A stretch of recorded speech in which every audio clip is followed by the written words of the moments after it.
A lot of this isn't going to make sense to you, and I'm sorry about that. I'm just going to start at the beginning, with the house.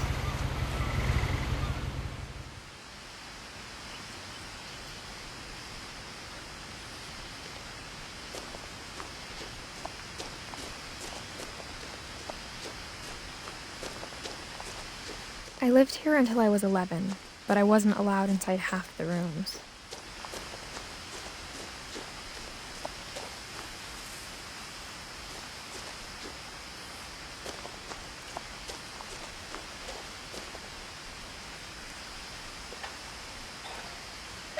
Inside the mailbox were bills from 7 years ago, marked urgent, open immediately.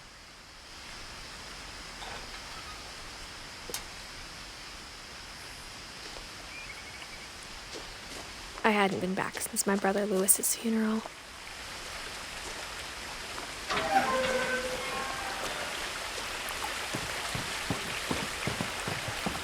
In her will, my mother left me a key, but didn't tell me what it unlocked. Maybe she thought I'd know, or she thought that the mystery would be enough to bring me back.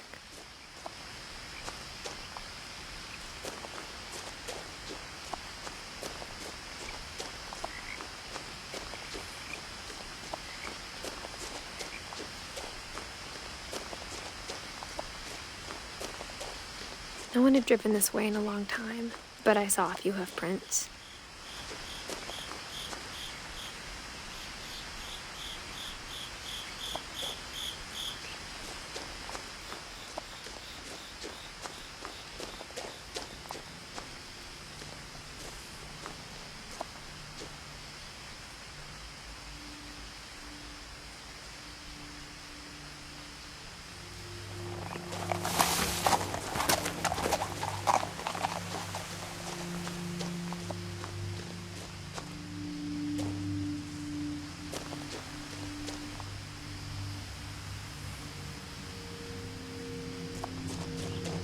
The truth is, even after I inherited the house, I never thought I'd come back to it. But now I had questions about my family that only the house knew the answers to. The house was exactly like I remembered it, the way I'd been dreaming about it.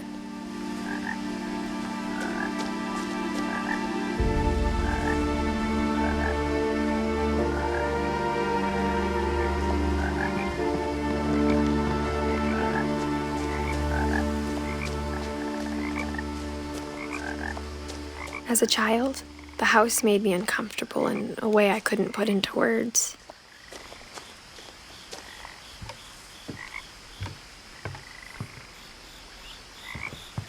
Now, as a 17-year-old, I knew exactly what those words were. I was afraid of the house.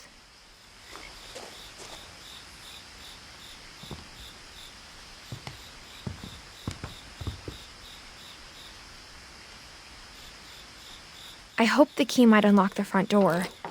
It didn't.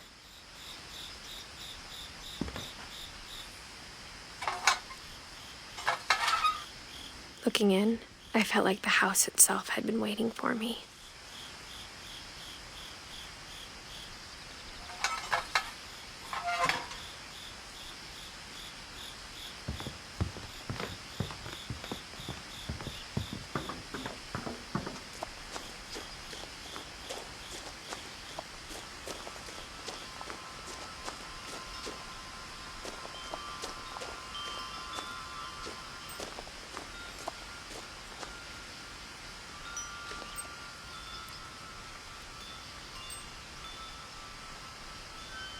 The house felt like it had always been here. Even the swing set was older than my mother.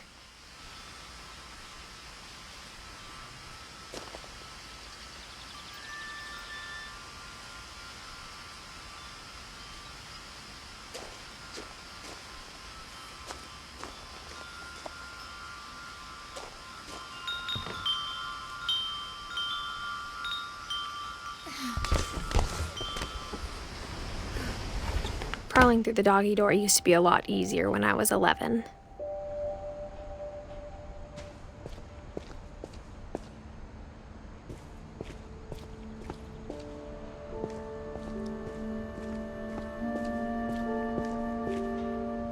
The power had been turned off the night we left. For the first time in years, I felt like I was home.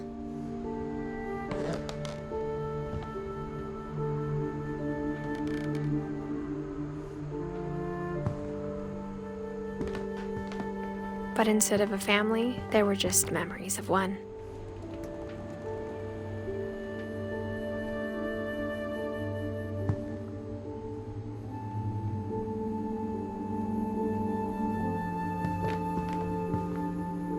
Like how only one restaurant would deliver to our house, so we had Chinese a lot.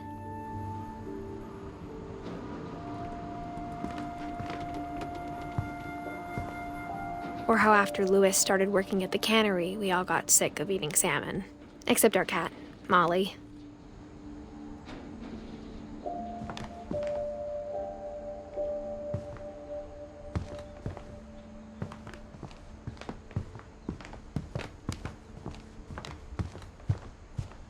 The table was still a wreck from the night we left.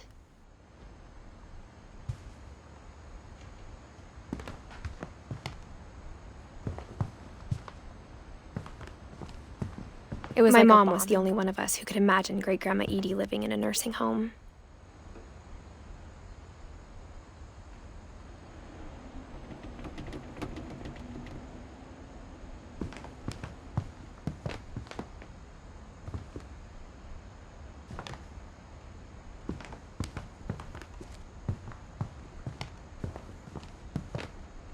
Nothing in the house looked abnormal. There was just too much of it. Like a smile with too many teeth.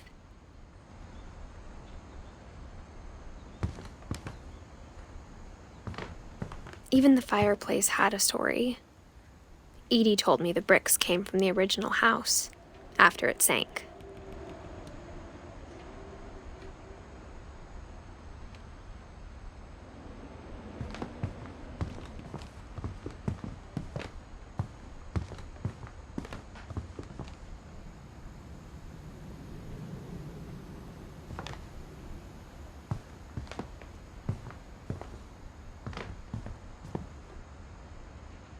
Mom always told me to stay out of the basement, so I wasn't too surprised when the key didn't fit.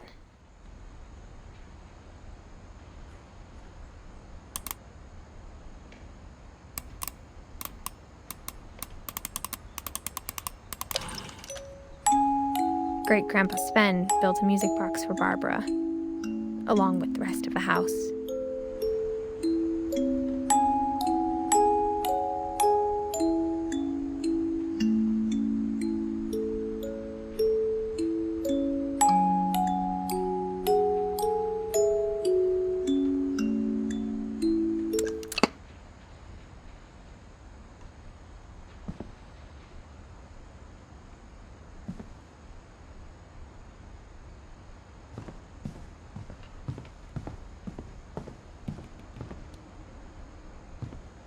My mom wasn't much of an optimist, but she never stopped believing that my brother Milton was alive.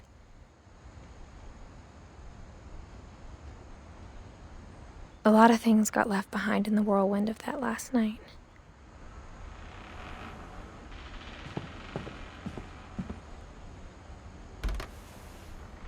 Edie told me once that every Finch who ever lived is buried somewhere in the library.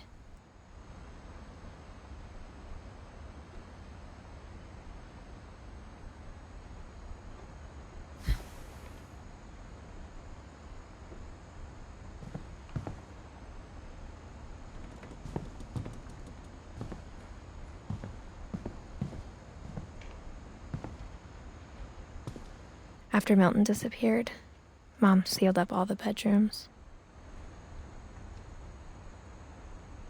Then Edie retaliated and drilled peepholes.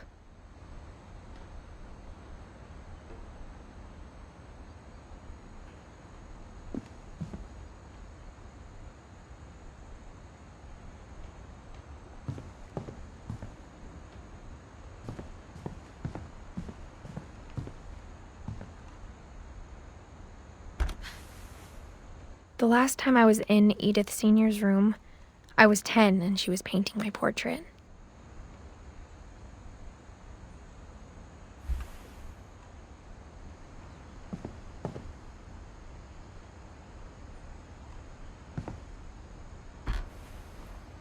My Grandpa Sam spent 7 years sharing a room with his dead brother, Calvin.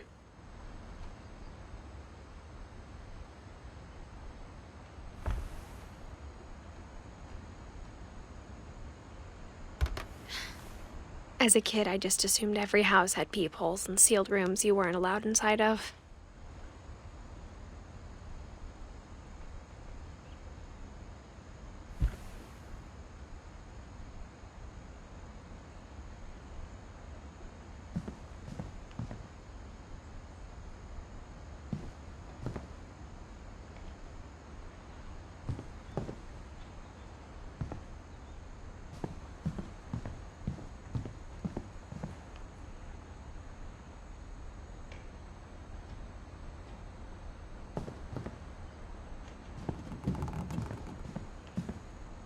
Edie's father, Odin, built the original house.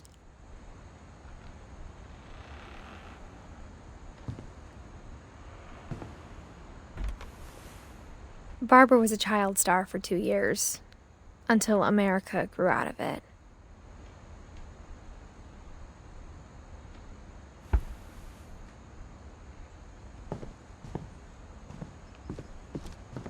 Whenever people ask me about my family, the first thing they always want to know about is Barbara.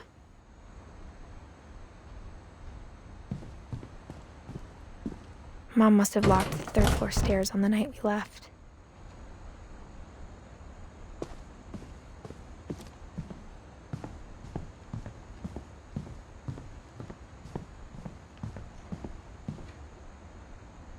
I spent a lot of time playing in Great Uncle Walter's room.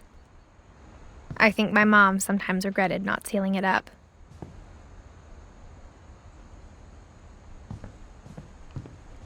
Lewis told me there were secret passages, but I never believed him.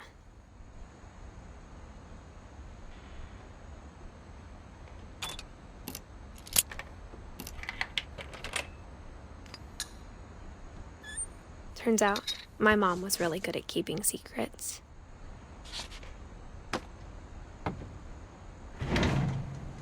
Now it was time to find out what my mom had been afraid of.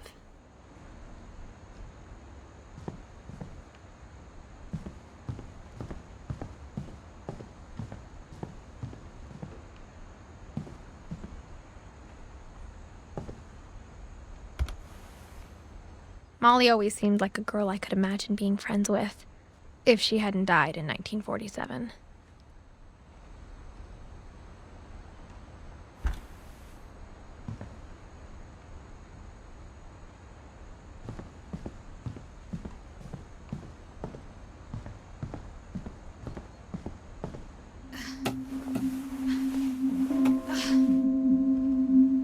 From the paintings on the wall, it was clear my brother Milton had been here before me.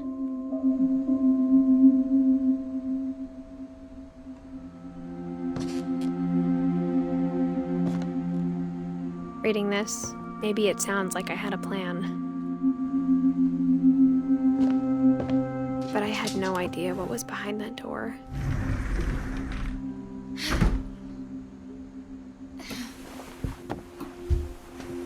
Just like I had no idea where all this was gonna lead.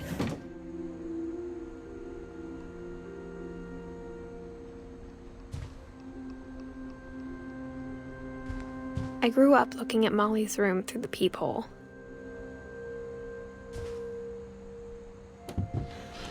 Molly's gerbil had a tiny bedroom with its own even tinier gerbil cage.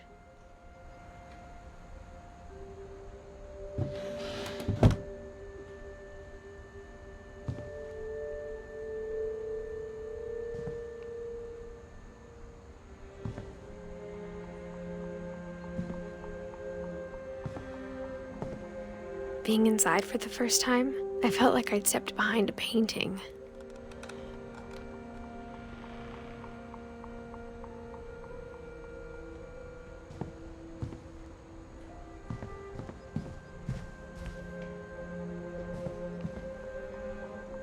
I got the sense Edie had spent a lot of time here, before my mom sealed the doors.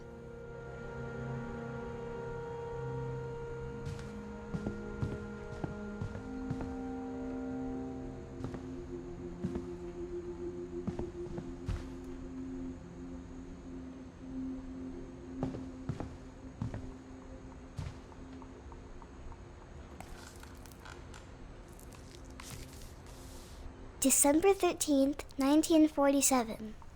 Dear Diary, I'll be gone soon, but I wanted to tell somebody about what's gonna happen. It started when Mom sent me to bed without dinner. I woke up and I was starving, so I looked around for something to eat.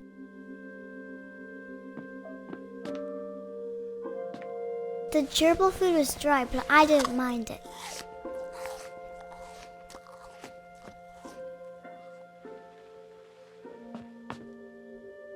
My Halloween candy was all gone.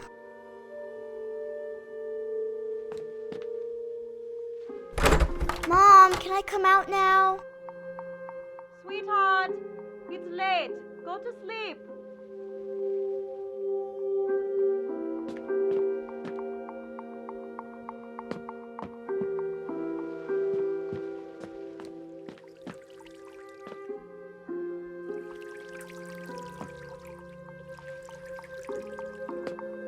I thought about eating Christopher, but I held back.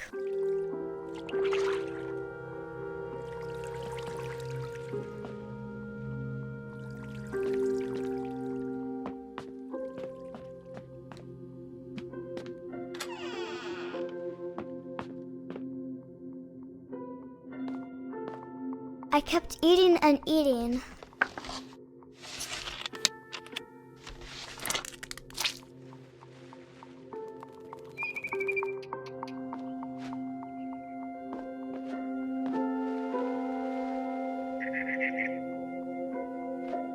I ate a lot of things that night.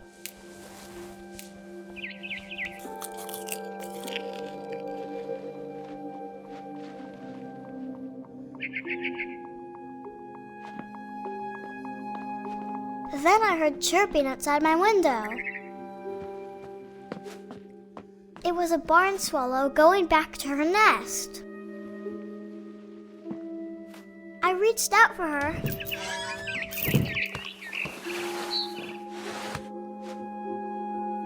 And suddenly, I was a cat. I tried to be quiet, but the bird was really scared.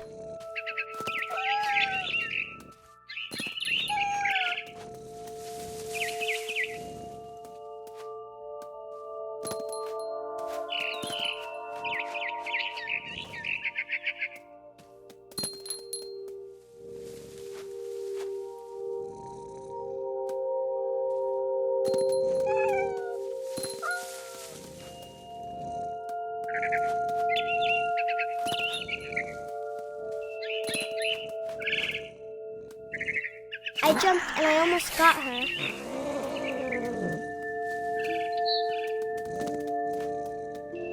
I could tell she was getting really tired. Now I was up in the big tree. I promised Dad I wouldn't climb it anymore. All I cared about was eating that mama bird.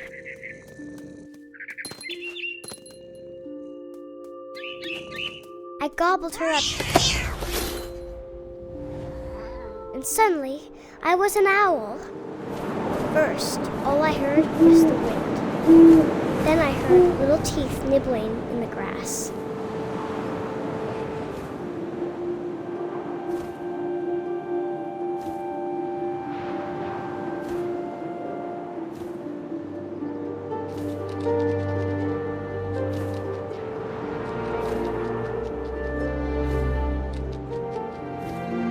Rabbits.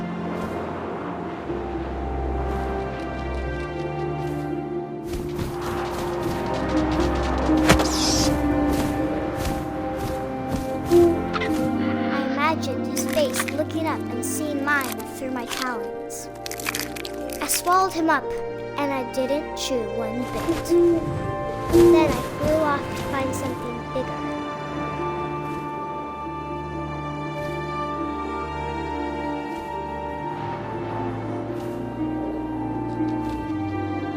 A mama rabbit.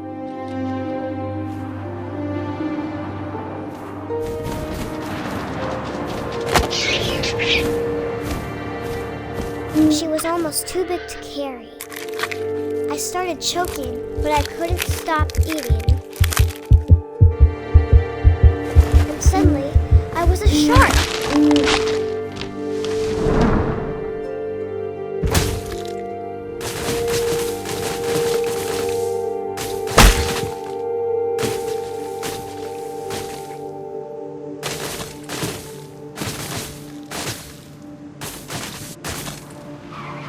rolled off a cliff and into the ocean.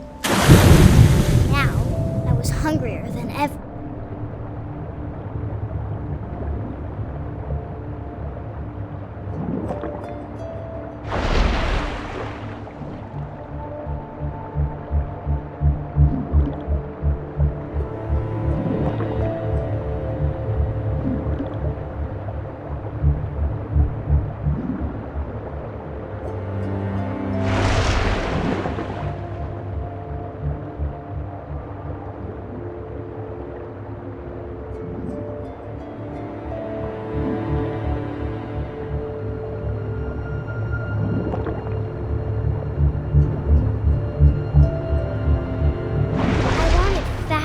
Juicy seals.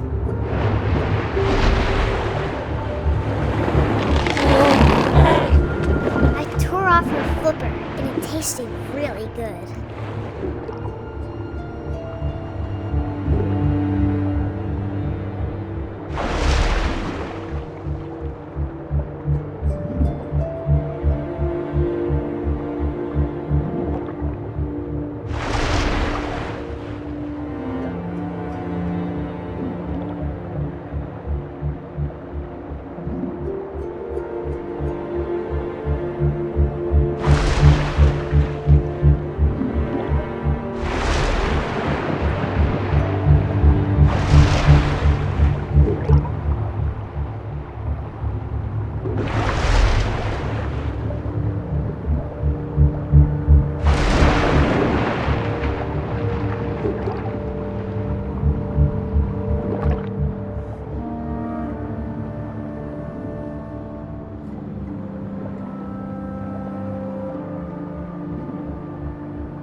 Grabbed on tight.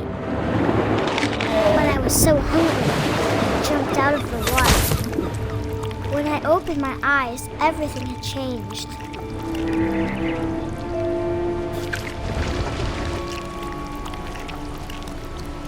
Now I was a monster, and I smelled people everywhere.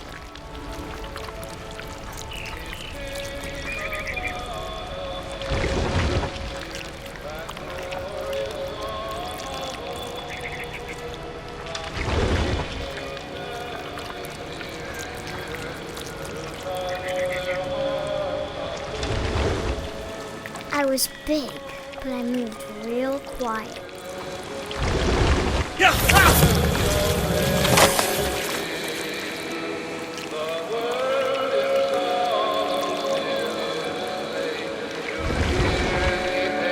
I wanted to stop, but also I didn't.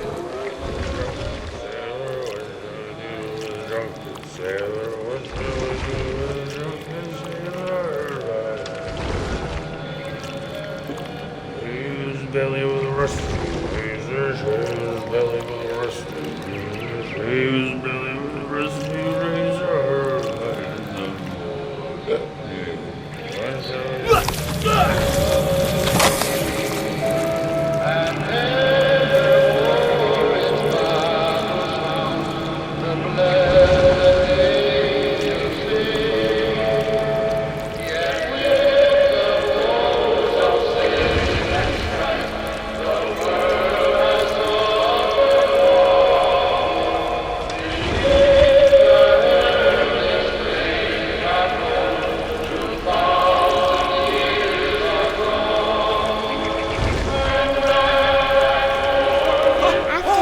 Passenger, I was still hungry, and across the water I smelled something new, something I had to have, so I swam towards it.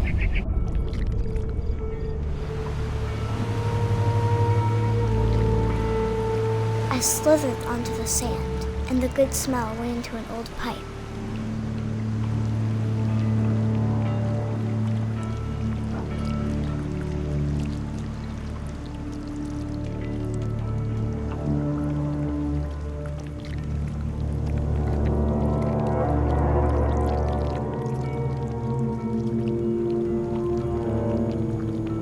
closer and closer.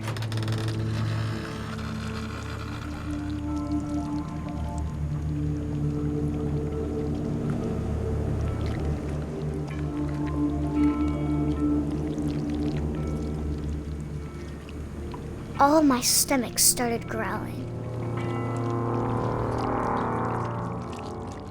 And suddenly, I was me again. I held my breath for a long time, but I couldn't hear anything. I think it's waiting for me to fall asleep. But it's not going to wait much longer. It needs to feed, and we both know I will be delicious.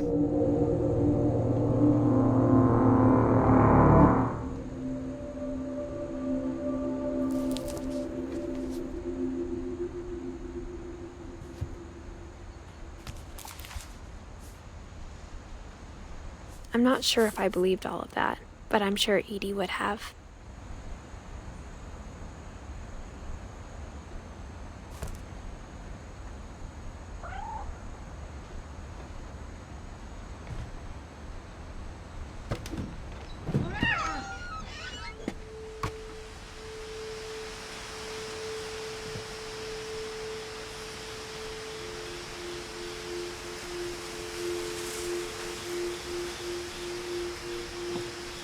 This will be obvious later, but my mom never told me any of these stories.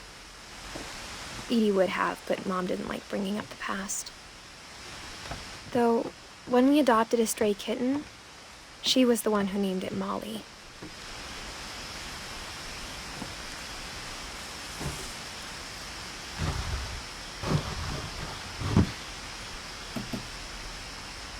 I spent a lot of time in Great-Grandma Edie's room.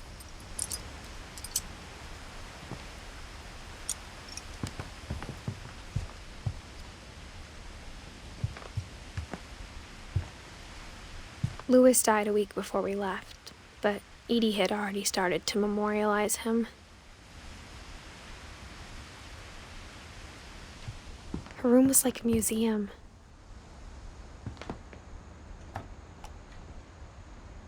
For 500 years, the Finches have been famous throughout Norway for their fortune and misfortune.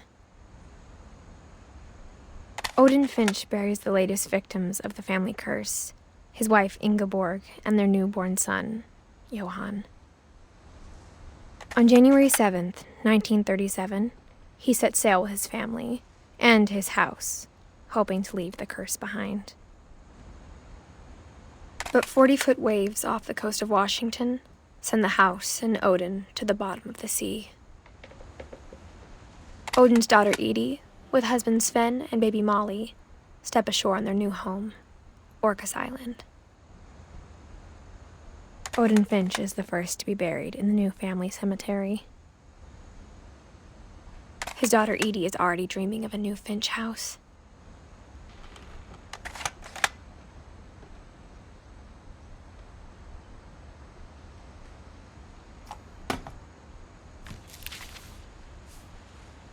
Whatever's wrong with this family, it goes back a long ways.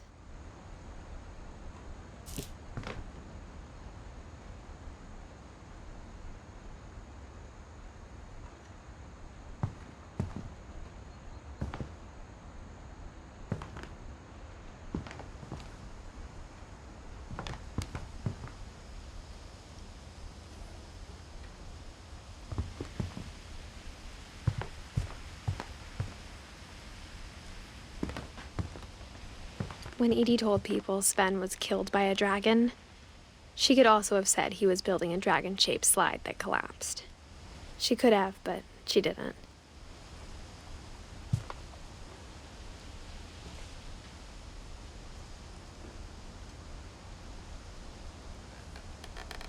Even in her 90s, sometimes Edie seemed a lot younger than my mother.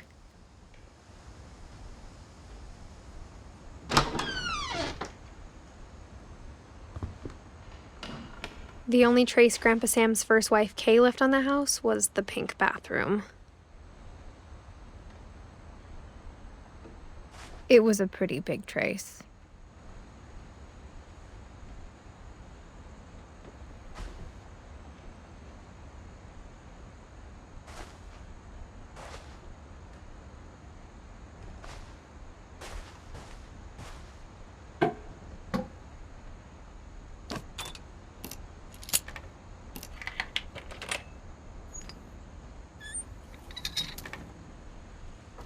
There's a secret in this bathroom. It's in the last place you would look. It isn't in the cupboard.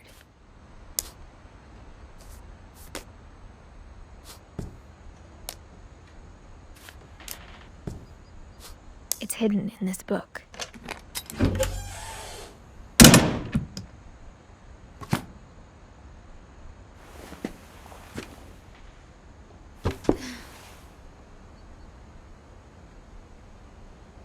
Sven gave Sam an old camera he'd refurbished.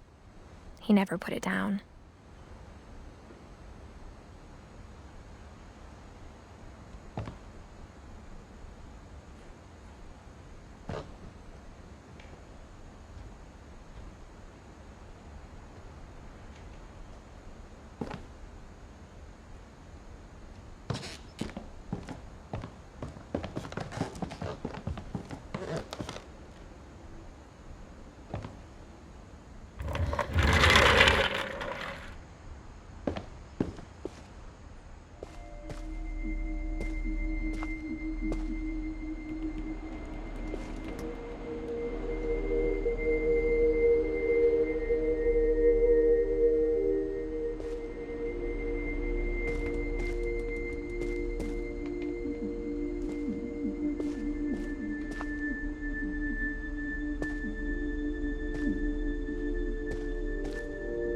I knew Grandpa Sam had a twin,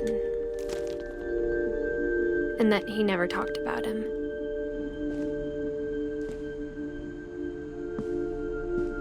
I guess my grandpa didn't like history any more than my mom did.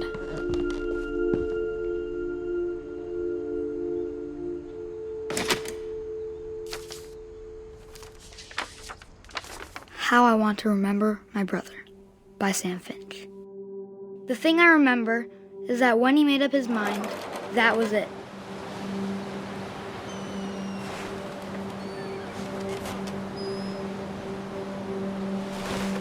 My brother said he'd die before he ate another mushroom, and he did.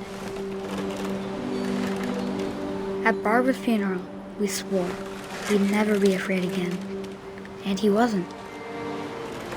I think Calvin always wanted to fly.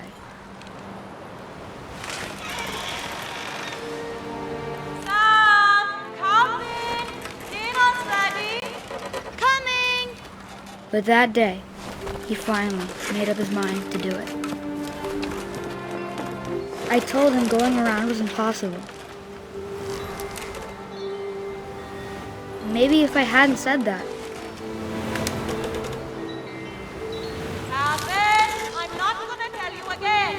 Maybe if the wind hadn't picked up. Then maybe he'd still be here. But I doubt it. I think he'd already made up his mind. That's what I want to remember about my brother.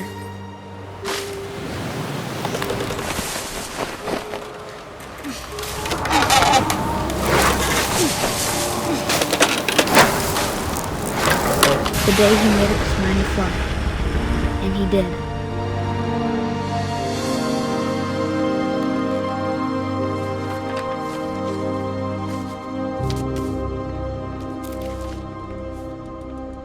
Calvin's story felt strangely familiar. When I was younger, I remember trying to do the exact same thing.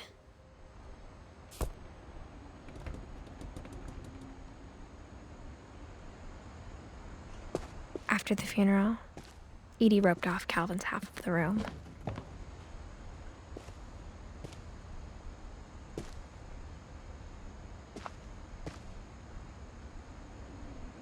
Mom said Grandpa Sam enlisted at 18 and never set foot in the room again.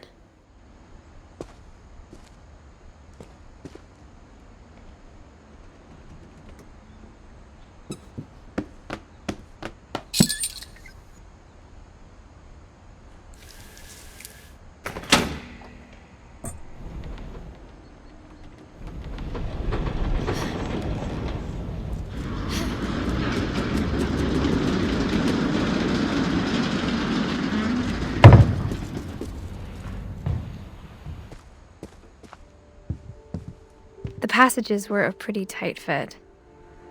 They'd obviously been built for smaller hands and bellies.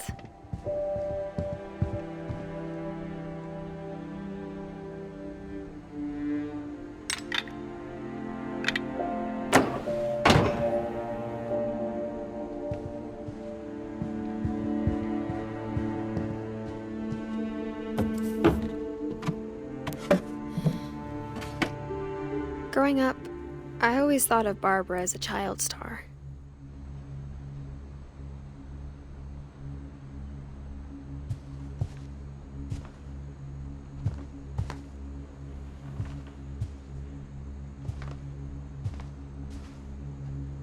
I never thought about how hard it must have been for her afterwards.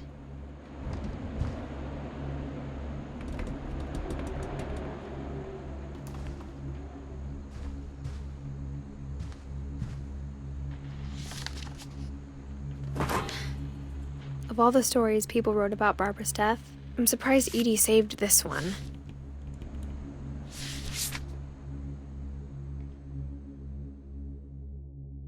Old Jack here with another ghastly tale inspired by America's most unfortunate family. I'm calling it The Surprise Ending of Barbara Finch.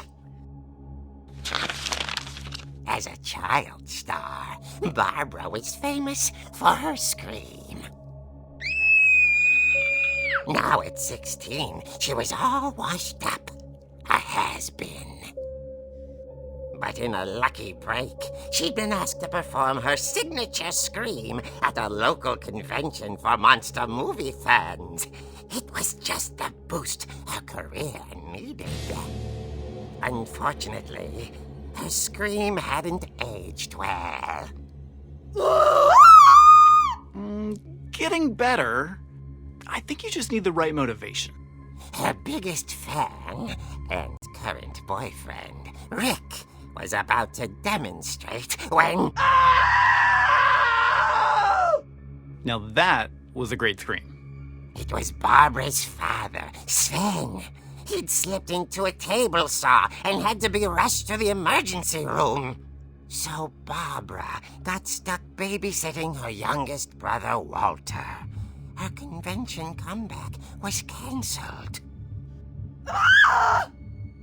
Okay, I'm hearing frustration, but I'm not hearing terror. What if I tried... A gang of hoodlums in Halloween masks have been terrorizing Orcas Island tonight. Police are urging residents to... That came from the basement. You're right! Also, I loved your delivery on that. Why is your basement door locked? Because my dad likes making puzzles and secret passages. There's a key hidden in the music box. The secret is to keep winding and winding until finally the key pops out. Thanks, babe. I'll be back in a sec. 20 minutes later, Rick hadn't returned. So Barbara went to look for him, right on cue. She reached for the music box.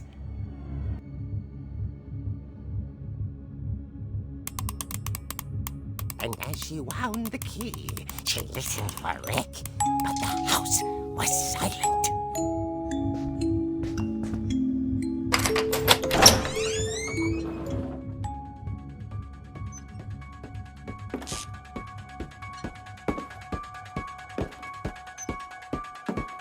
She found Rick's crutch and imagined the worst.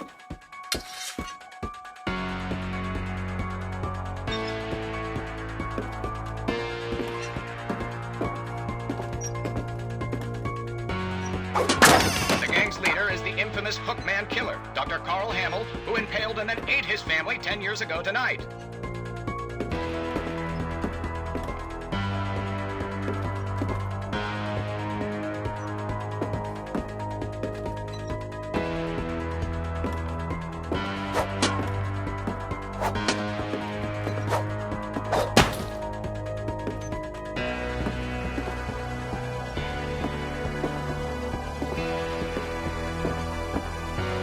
The old fridge rattled and grew still.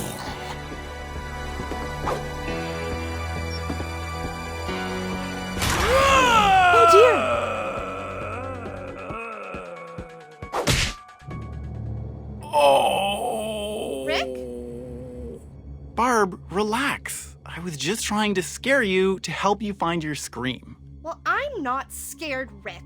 I'm furious. Then act furious. All I'm getting from you now is that you're hurt and confused and She threw him out, but she kept a little something to remember him by. Barb, have you seen my other crutch? And she was still holding it when she fell asleep watching the Late Picture Show. Hours later... Barbara! Walter, what's going on up there? Ah! Okay, I'm coming up, but if this is a trick, you're dead, Walter.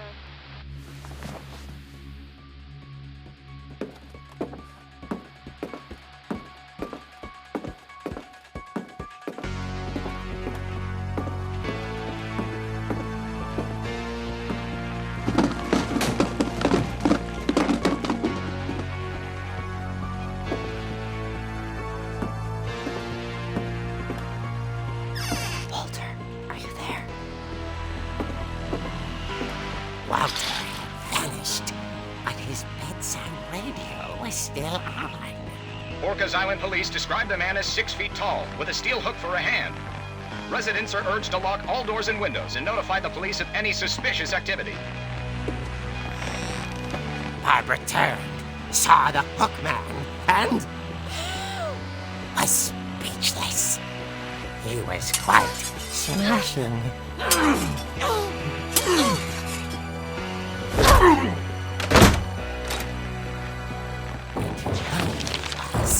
He couldn't get enough of Barbara. Okay, Barbara, there's gotta be another way out of here.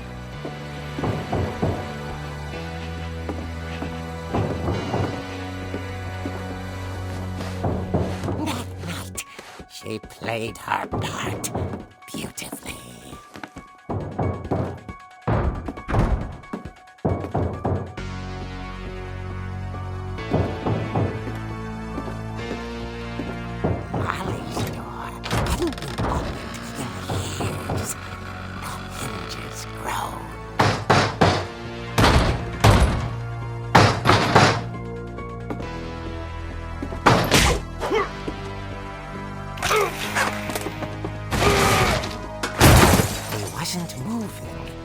She sensed the story might not be over yet.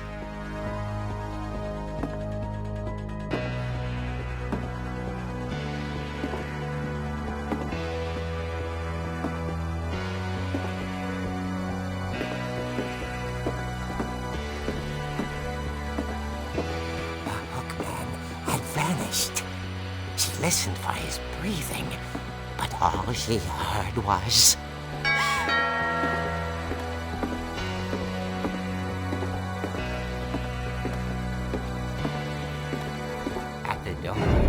She heard whispering. It was coming from inside the house.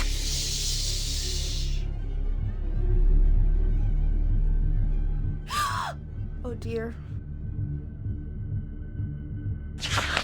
Surprise! Bravo, Barbara! You were wonderful! The monsters had come to surprise her. For Barbara, it was a dream come true. Then she saw what kind of monsters they were, and she realized what was about to happen. She was going to be famous. And with her final breath, Barbara Finch gave the performance of her life.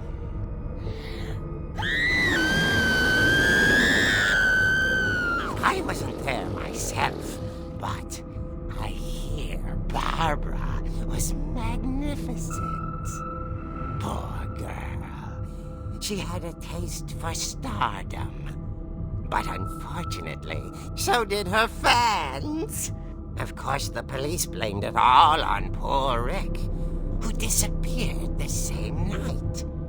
And little Walter? Hiding under his bed the whole time. He took it all pretty hard, but that's another story. As for Barbara, tucked inside the music box is all they ever found of her. Her ear. Now that's what I call a real eerie tale.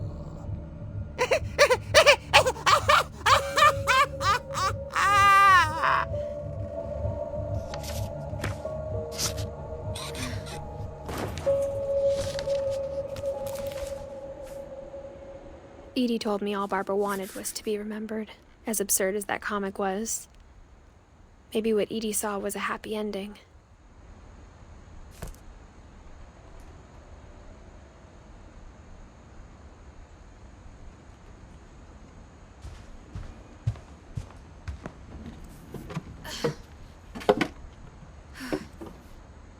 I guess now I know why Mom didn't like me playing with the music box.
Mom said the basement was off limits, unless I wanted another tetanus shot.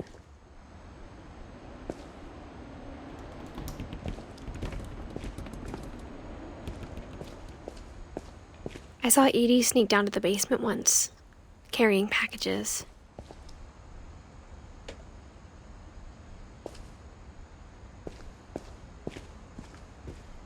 I thought maybe she was hiding presents.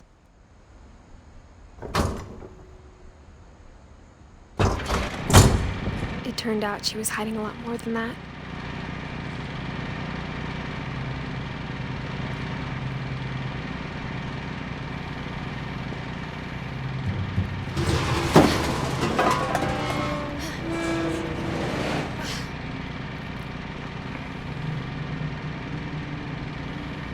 I remember asking Mom once about where Walter had gone. She said after Barbara died, he got as far away as he could. If there's a pattern in all these stories, I think it's that none of us has gotten very far.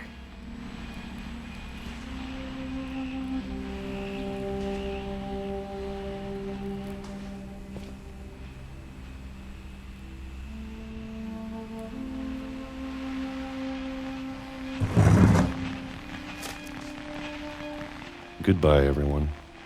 I can't believe I've been down here for 30 years. On that first day, after the shaking started, I didn't think I'd survive a week.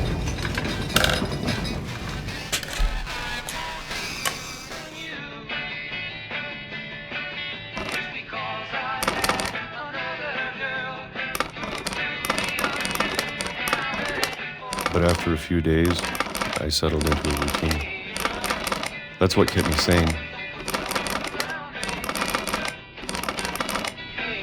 Having a schedule, living for today.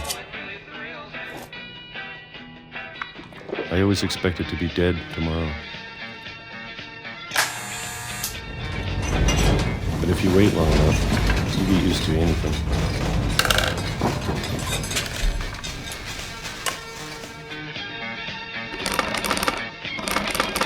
Even a monster on the other side of the door starts to feel normal. Almost friendly.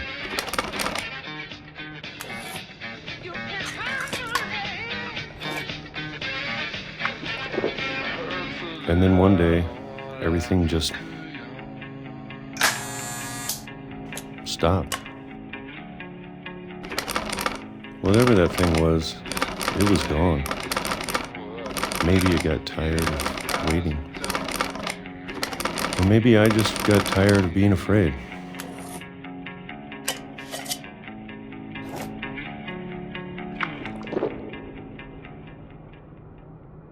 It's been a week now, the longest in 30 years. I'm done waiting. I have to leave while I still can.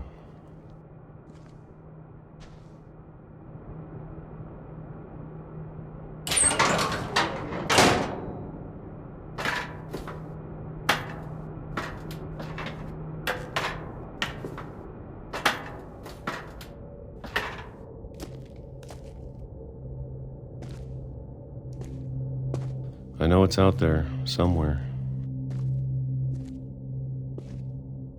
Whatever killed Barbara and Molly and Calvin. Maybe this is all a mistake. But I need to stop living the same day. Even if it kills me.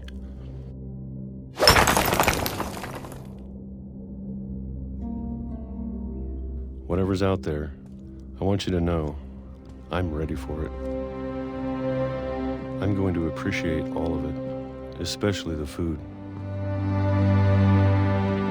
I don't mind if I only have a year left,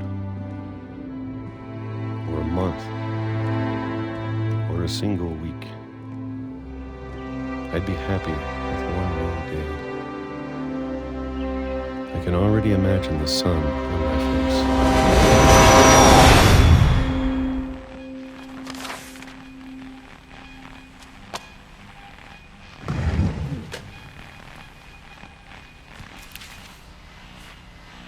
Walter died when I was 6.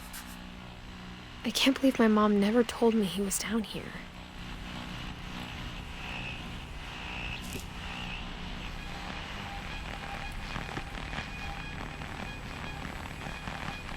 I'm sure my mom was trying to protect me.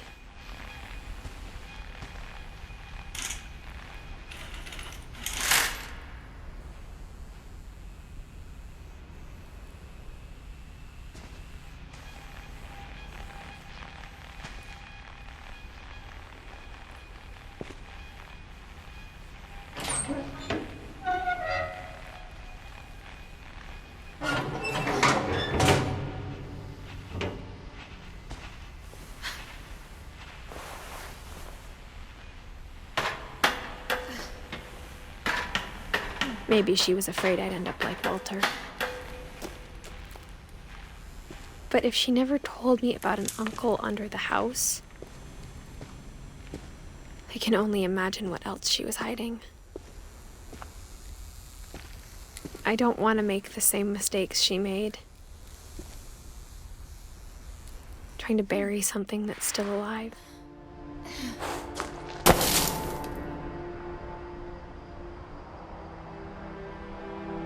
Now that there's only one of us left, or maybe 2, I thought it was time I heard the stories for myself and found out what happened to everyone else. But now I'm worried the stories themselves might be the problem. Maybe we believed so much in a family curse, we made it real.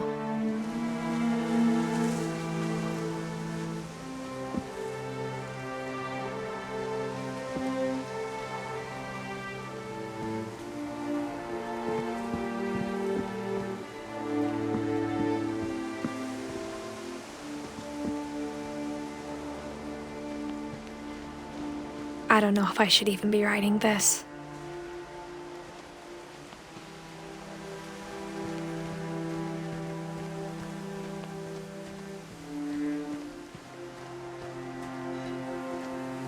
Maybe it'd be better if all this just died with me.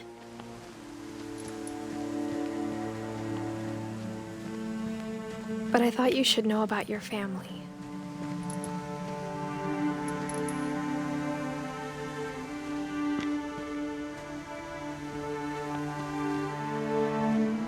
And the history you're a part of.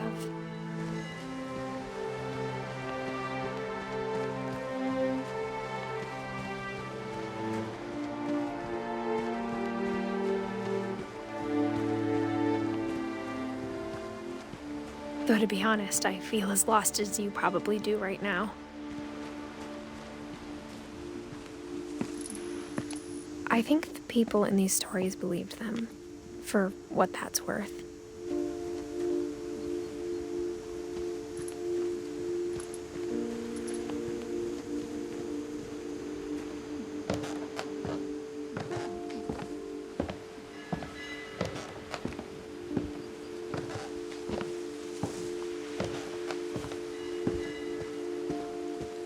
And when you look at the house, that history of imagination and stubbornness and madness,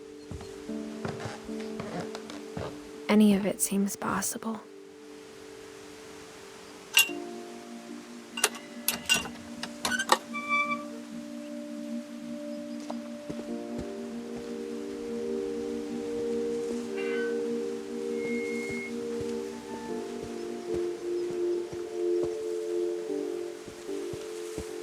I think we've been surrounded by death for so long, we've just gotten used to it.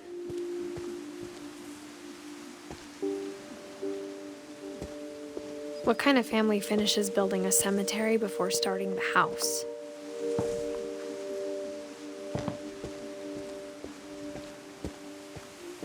It's embarrassing for me to admit this, but the pet cemetery made me more uncomfortable than the human one. 3 of the gerbils are mine, and 2 had been my fault.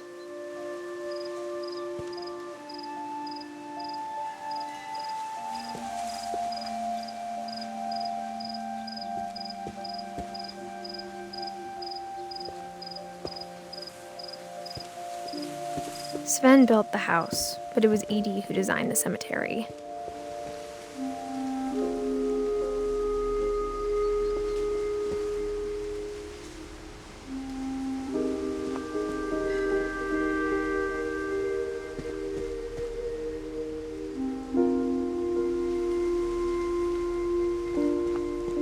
I'm sure Odin's monument had been Edie's idea. My mom was always trying to move on, but for Edie, the past never went away.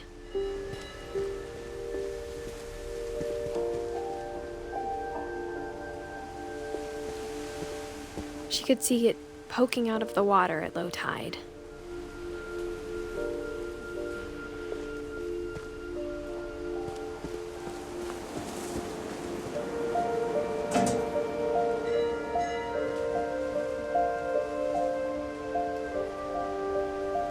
Edie said she dreamed about the old house every night.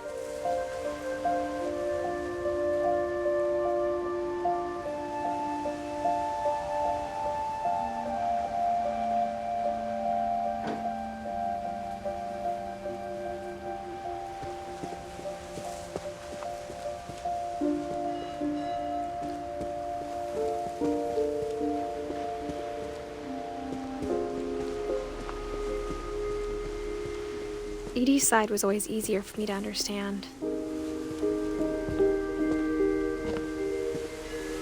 But the older I get, the more I can see where my mom was coming from.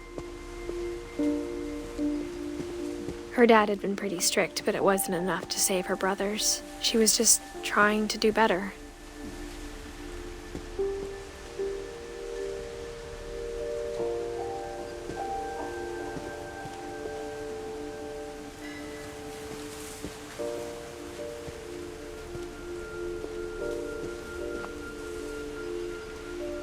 She lost 2 of her brothers, just like I did. I get why she tried so hard to protect us. There's so many things I wish I could ask my mom now. Part of me thinks this is what she wanted all along. For me to come back someday and find everything out for myself.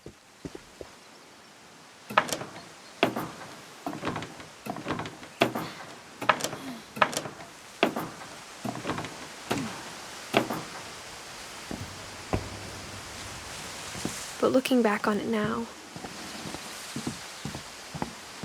if she told me there was going to be so much climbing, I never would have come when I was 22 weeks pregnant.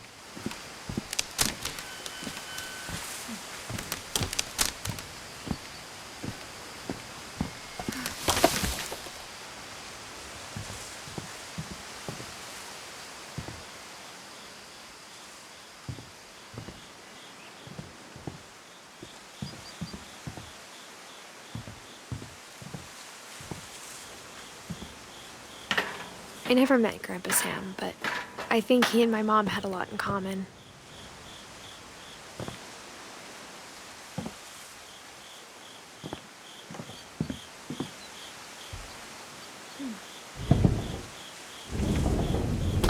They were both pretty intense.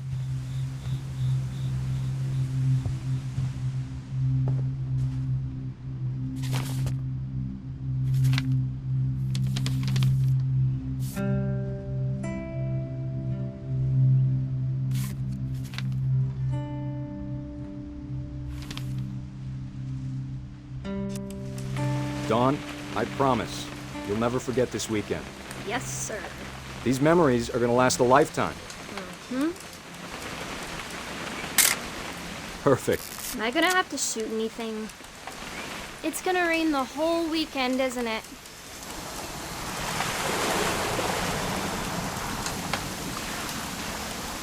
Please just take the damn picture. Hey, language.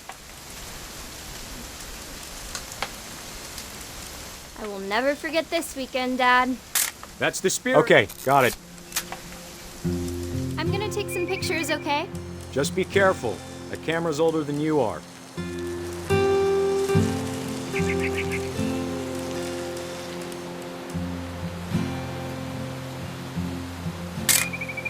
Aw.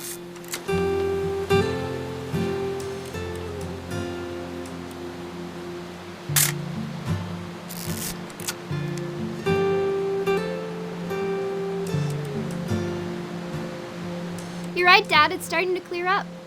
Still freezing, though.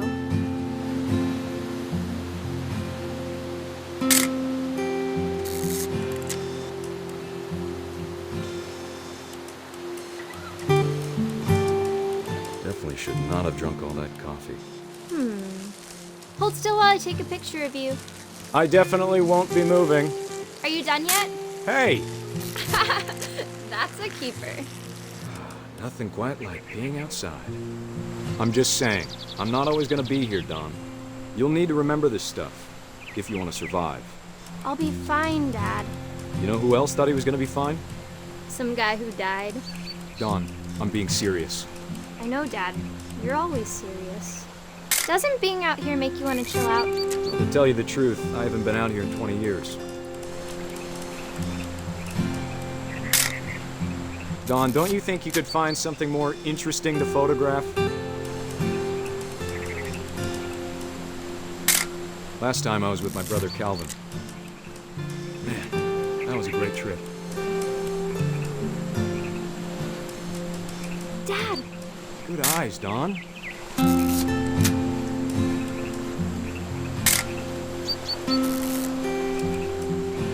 Before you take the shot, let me get a picture of you.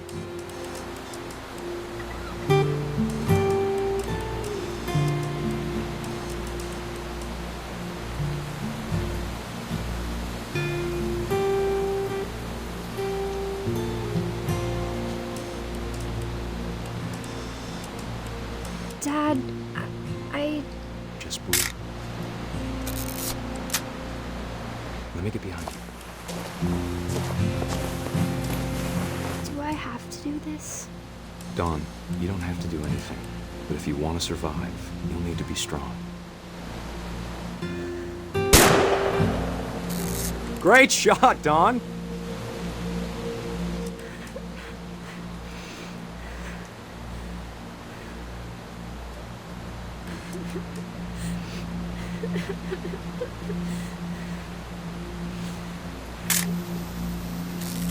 I'm proud of you, Dawn. Always remember that, okay?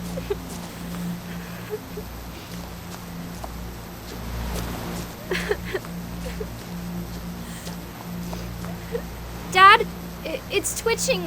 I think That's it's totally normal, Don. Just focus on the camera. Try not to think about... Dad!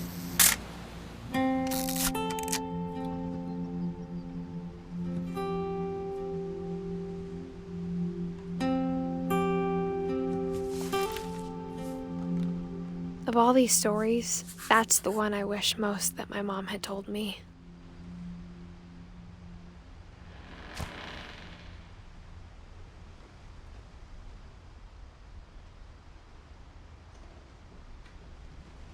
Sam spent his life shooting photos, but Mom said he got nervous being in front of the camera. I guess we're all afraid of something.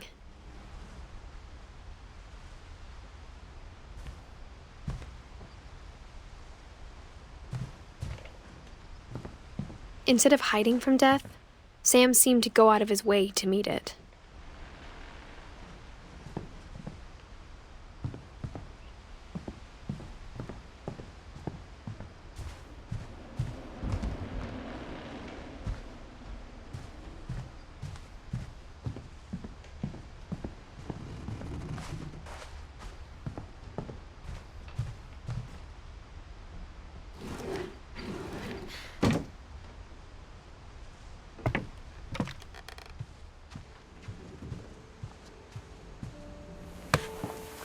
After Sam died, my mom and Edie got really close. They'd both lost a lot.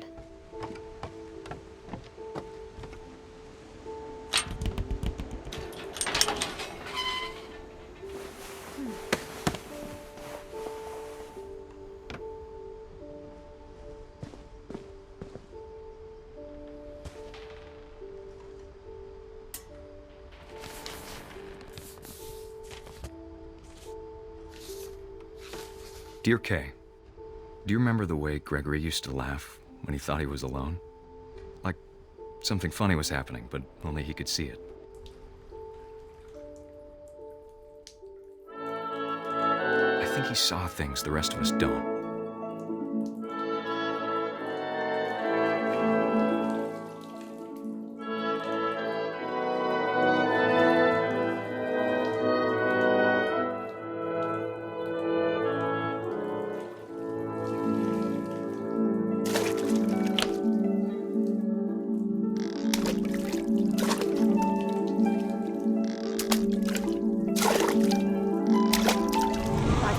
Gregory, it's time to...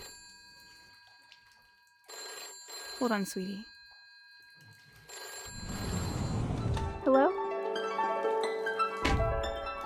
Sam, I told you I don't want to talk right now. I wonder what he saw. What his world was like.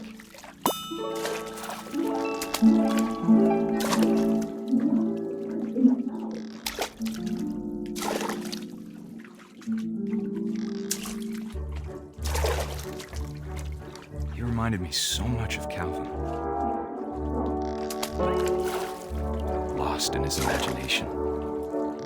Whatever it was, he saw.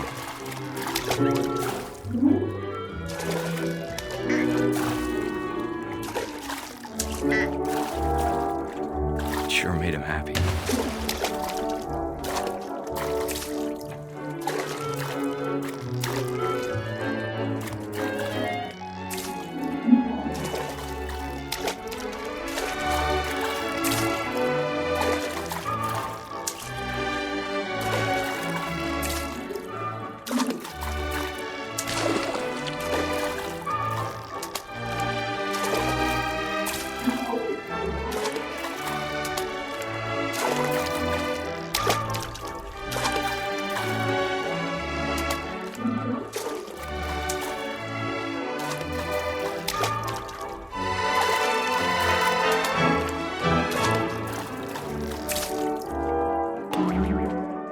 How silly it sounds.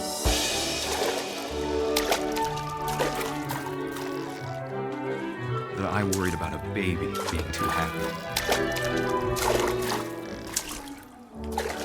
But I could feel him slipping away. Sorry about that, Gregory. I know you did everything you could. Maybe if I hadn't called that night.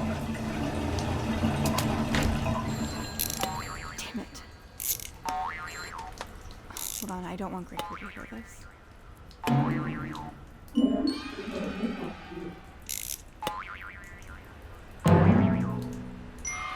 I wish he could have told us about the world he saw.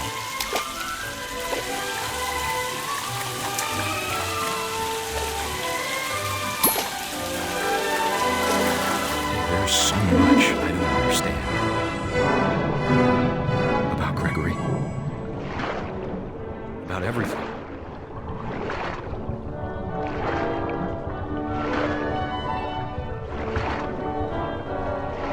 But I know what happened wasn't your fault.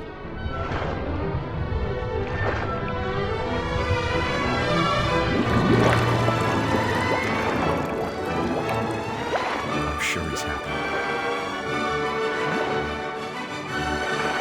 And he'd want you to be happy too. Good luck, Kay. Love, Sam.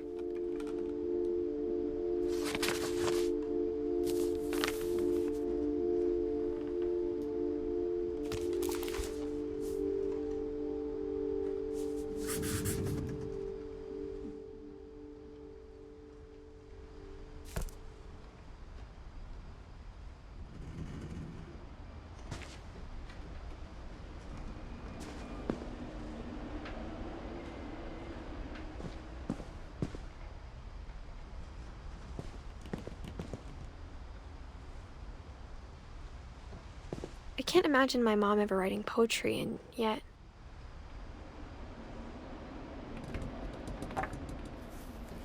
A poem for Gus, who always said the wedding was a bad idea. Our father never hit us kids, at least not very hard, before the day my brother said with teenage disregard that he'd be dead before he'd see a wedding in our yard.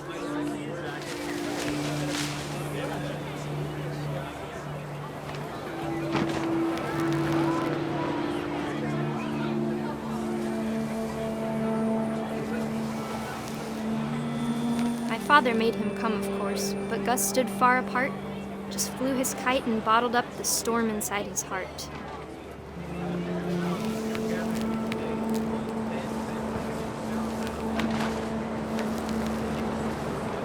I tried to talk him out of it, but though he'd never met her, "We don't need a stepmom," were the words that I now pronounce you husband and wife. You may kiss the bride.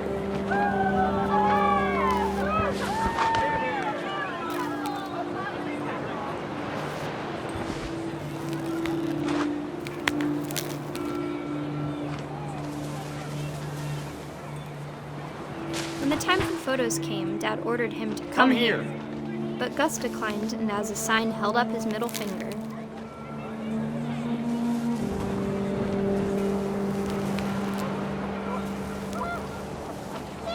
The wind picked up, and panicked geese appeared and quickly went. But all the humans did that day was go inside the tent.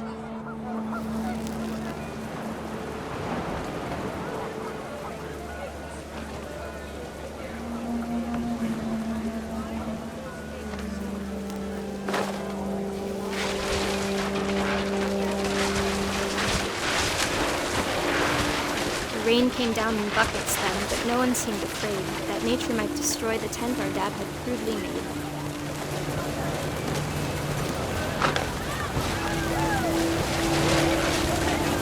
The thunder sounded much too close and full of angry power, but all my father said to this was, "Make the music louder."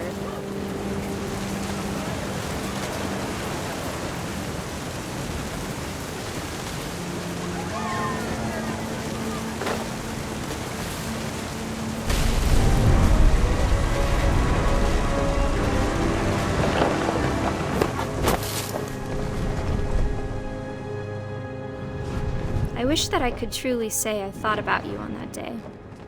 Out there on the beach alone, just you, the wind, the sea, and foam. But I didn't, until we found you.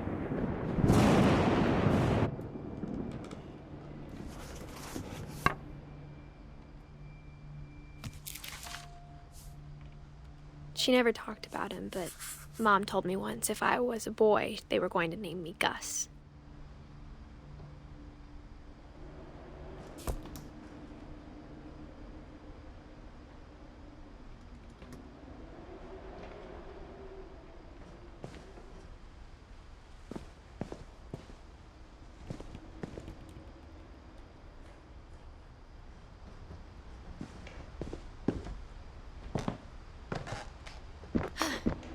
My mom moved up to the loft after her brothers died. At the time, it was as far away as she could get.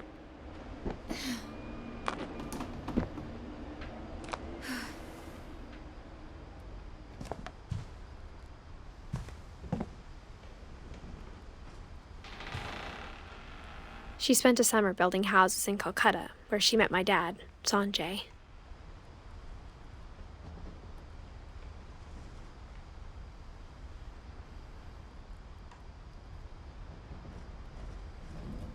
My mom moved to India a week after graduation and got a job teaching English. Louis was born a year later.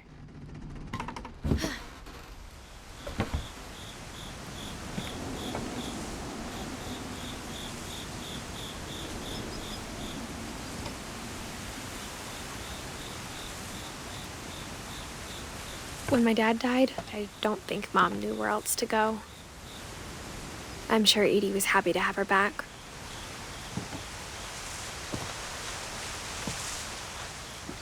And to see kids in the house again.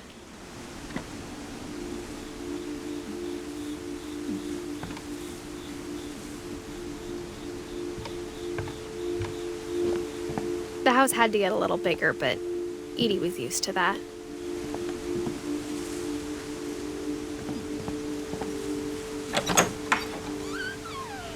And for a while, things were good, almost normal. But it didn't last. The beginning of the end was Milton's 10th birthday, when Edie gave him a castle.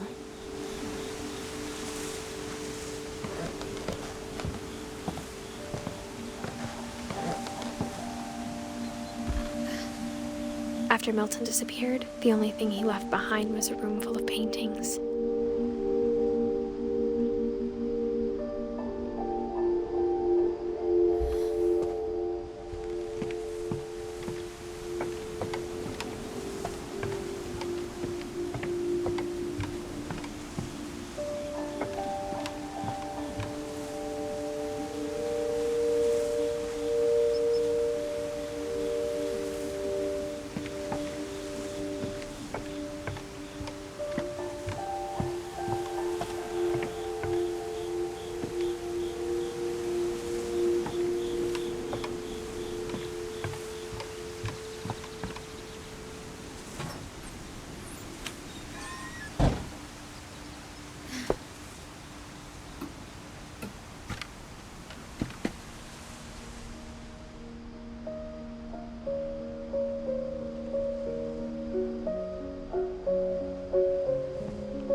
I think Edie was happy to finally have another painter in the family.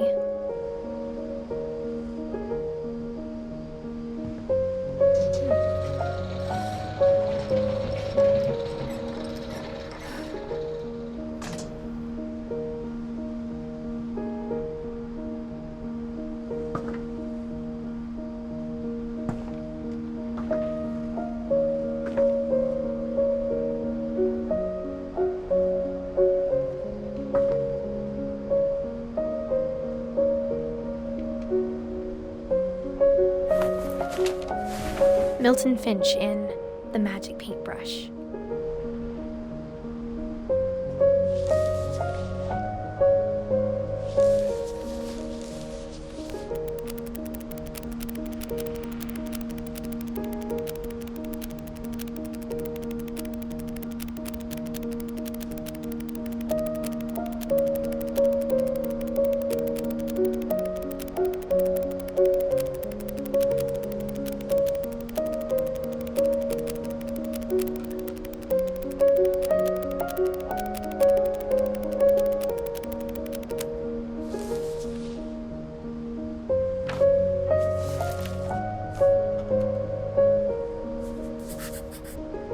I was 4 when Milton disappeared.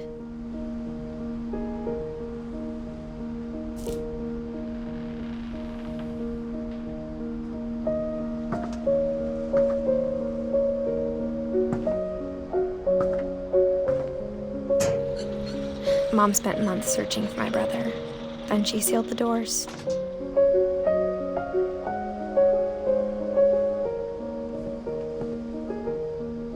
Whatever Milton had found in the house, Mom didn't want it getting out.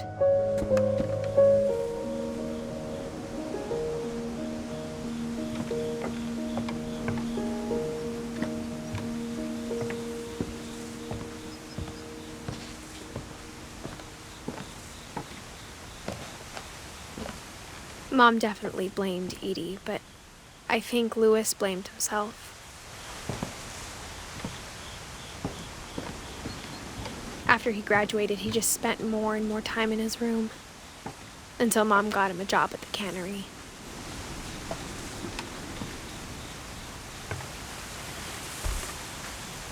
Everyone always told me to stay out of Louis's room, except Louis.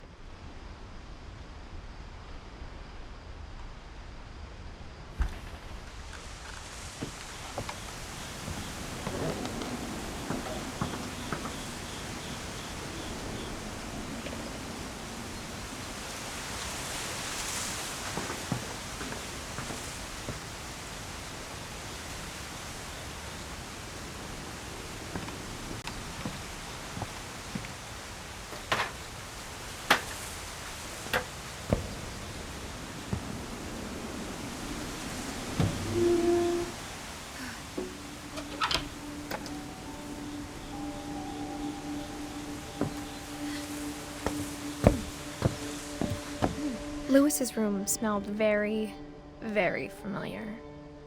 That part of him lived on.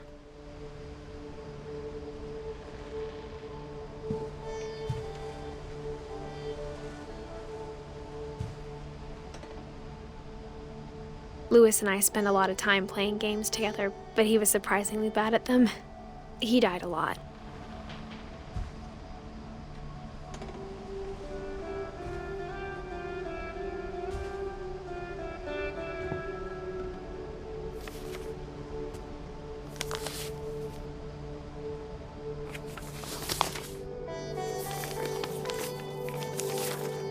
Dear Mrs. Finch, as Louis's psychiatrist, I can understand your desire for an explanation. As I see it, the trouble began in January, shortly after we convinced your son to seek treatment for substance abuse. Newly sober, I believe Louis first noticed the monotony of his daily life.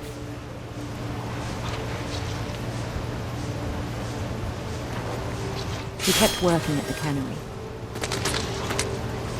but he withdrew part of himself.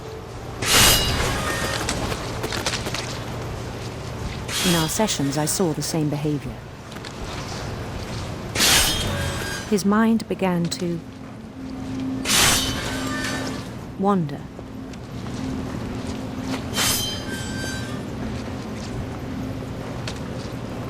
I asked him to describe it. He said he started small, imagining a labyrinth. He'd feel his way about. Then something moved. Bats. And toads.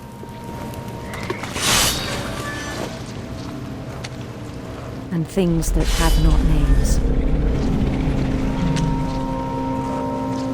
He knew it was all in his head.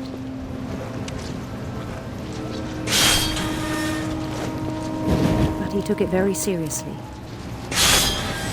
I had hoped he'd find himself.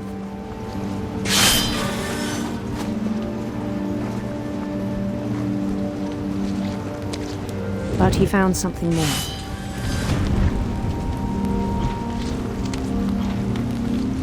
I worried about him then, daydreaming at the cannery.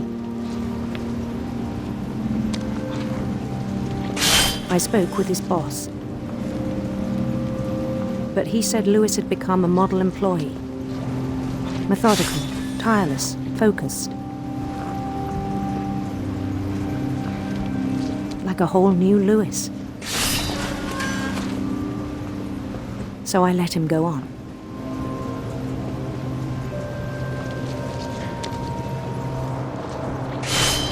I even encouraged him.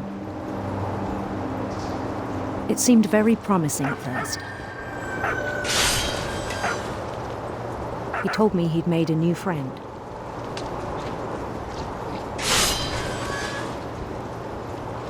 On the edge of a city he named Louis Topia.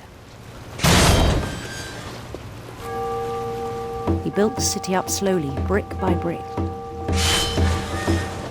Then he made musicians.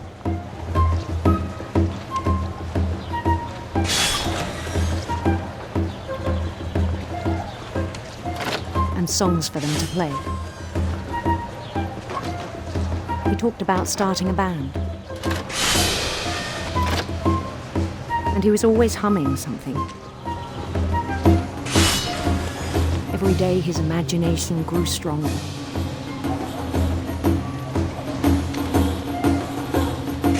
He no longer spoke at the cannery. But his chopping was as reliable as ever. Then one day it struck him that all the cheering crowds, even the stones under his feet, were all in his imagination. So he could do whatever he wished.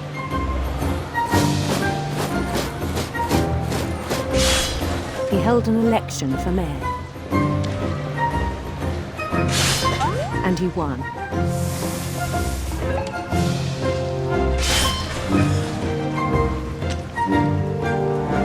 They begged him to stay, but his mind was already wandering.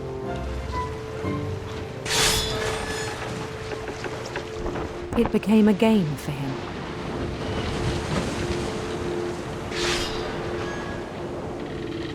He'd conquer a city, then immediately push on.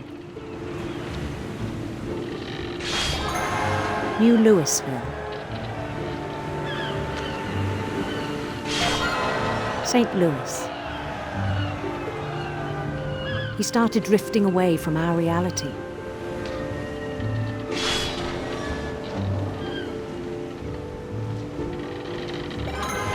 Minneapolis, until one day he forgot to go home from the cannery. Even as his mother pleaded with him, part of Louis kept sailing on.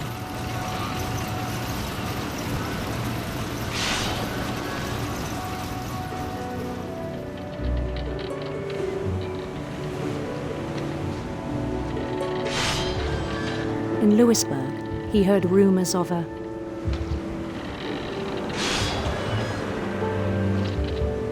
handsome queen.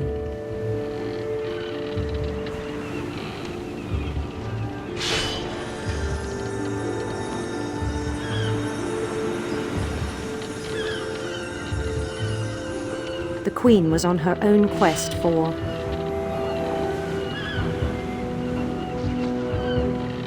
sinister serpents.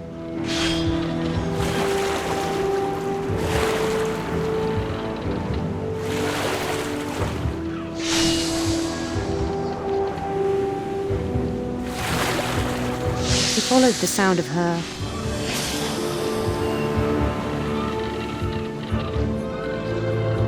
electric sitar.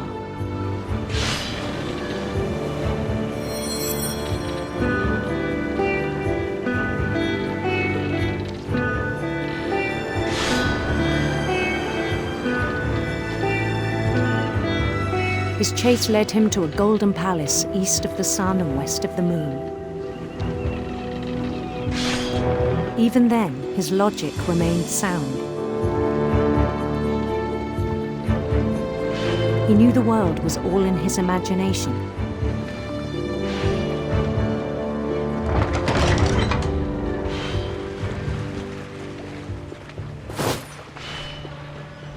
But he was so proud of having created it. In his own eyes, he'd become something greater than a king.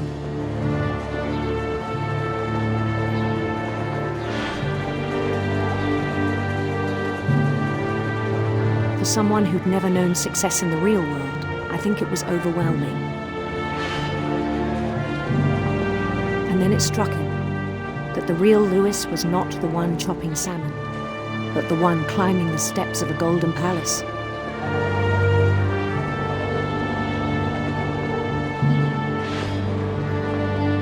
My imagination is as real as my body, he told me. It was hard to argue with him.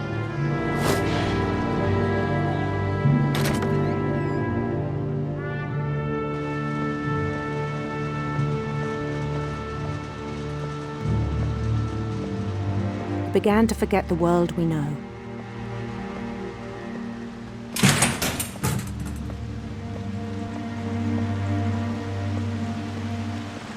I think it pained him to remember Lewis, the cannery worker.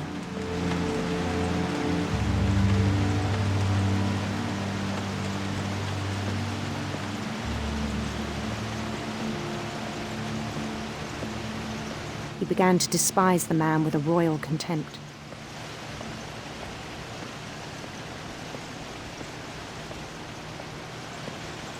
I still thought I could save him. Even after he said he was being crowned king over all the lands of wonder. The palace would be packed with his companions.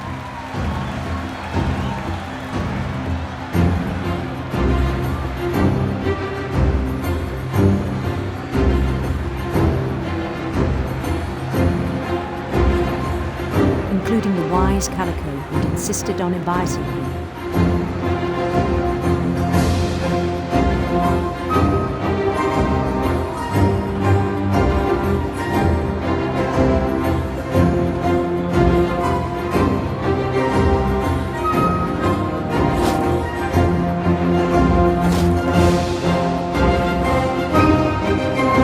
His queen waited, holding his crown.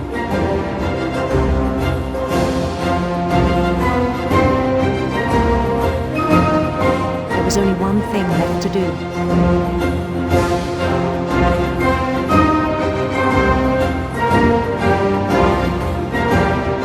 Bend down his head.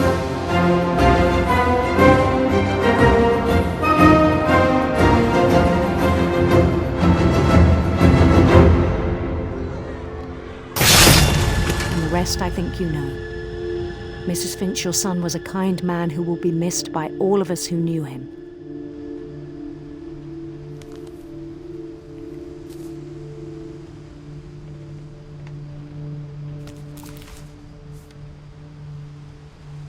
My brother was really cool.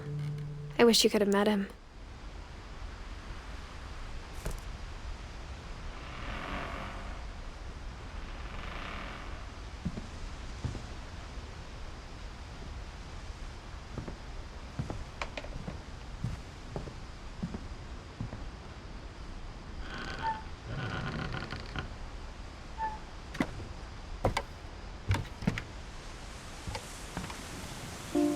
On the way back from Lewis's funeral, my mom told me to start packing.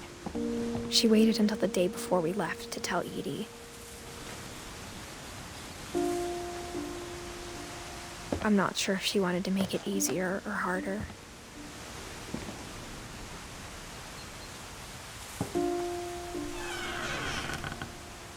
I wish we'd stayed. But I understand why we left.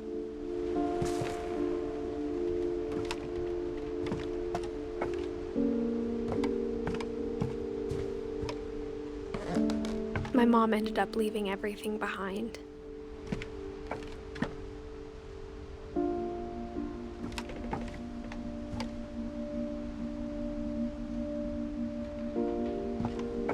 What happened that night had been coming for a long time. Maybe it should have come sooner.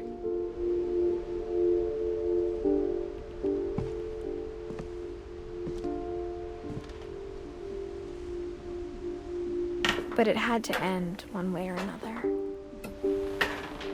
All that's left now is to tell you about that last night.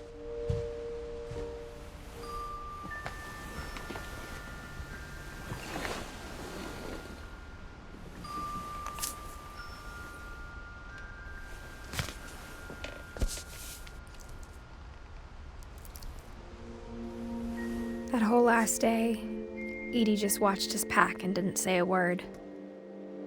Until supper, when she raised her glass and said, "To our final night together, and all our final nights apart." Grandma, You know what I said about alcohol. Some of your medications are very Edith, specific. I left a present for you in the hallway. Why don't you go open it? The grown-ups have to argue now. I'm sorry, you're right. We're all leaving tomorrow. Let's just enjoy our last... I'm not leaving. Edith, you're excused.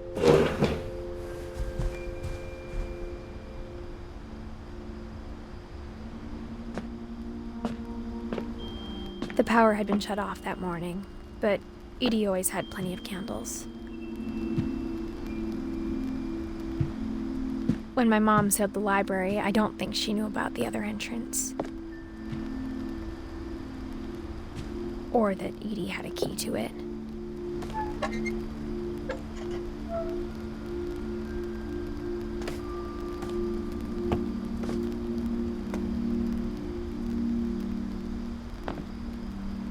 That thing you're afraid of isn't going to end when you leave the house. Edith has a right to know these stories. My children are dead because of your stories. I think it's best if Edith and I leave tonight. We'll have the nursing home send a van for you in the morning, okay?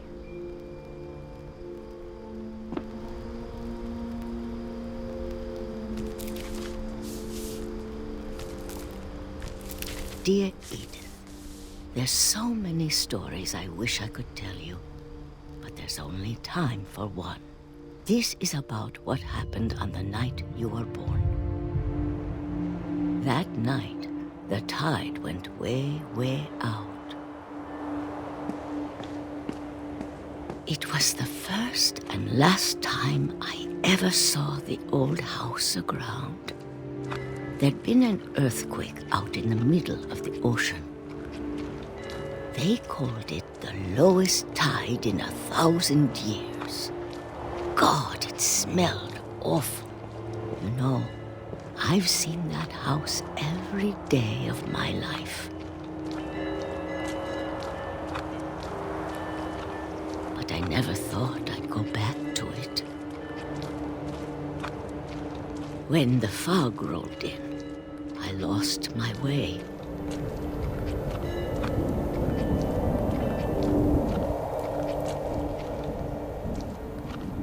I got turned around.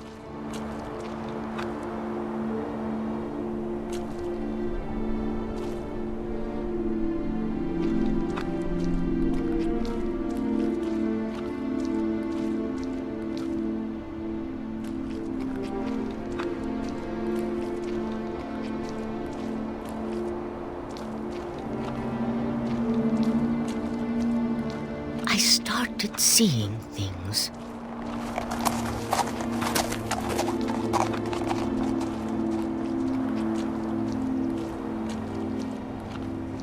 Things I'd forgotten had ever existed.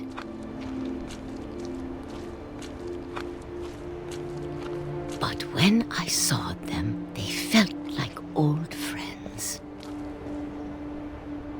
That night, a lot of things came back to me. Or maybe I came back to them.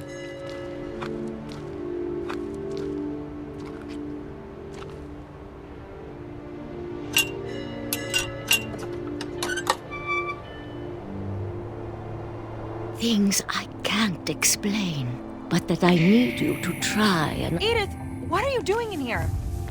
It's mine. Edith! Mom, you're gonna rip it! Let go! I kicked and screamed, but Mom dragged me to the car.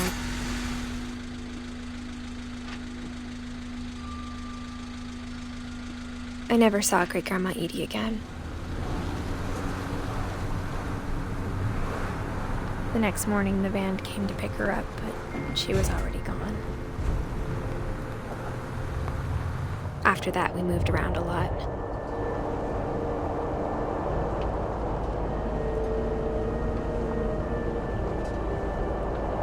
We both tried to make the best of it.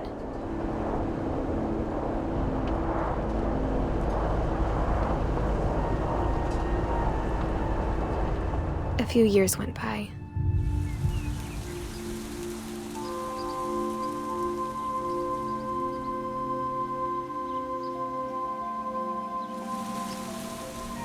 My mom didn't like to talk about it. But she started getting sick a lot. The rest happened pretty quickly.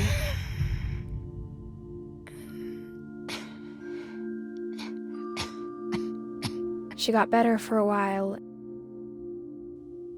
and then she didn't. And then I was alone.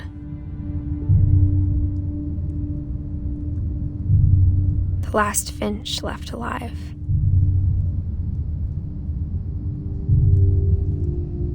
Until I found out about you.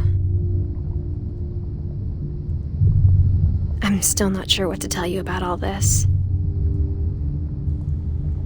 If we lived forever, maybe we'd have time to understand things. But as it is, I think the best we can do is try to open our eyes. And appreciate how strange and brief all of this is.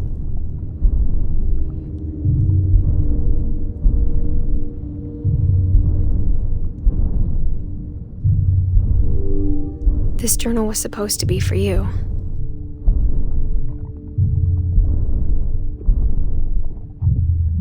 But now I hope you'll never see it. I just want to meet you and tell you all these stories myself.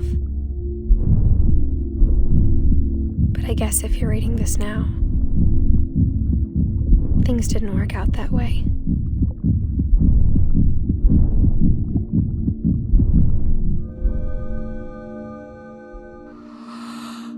This is where your story begins.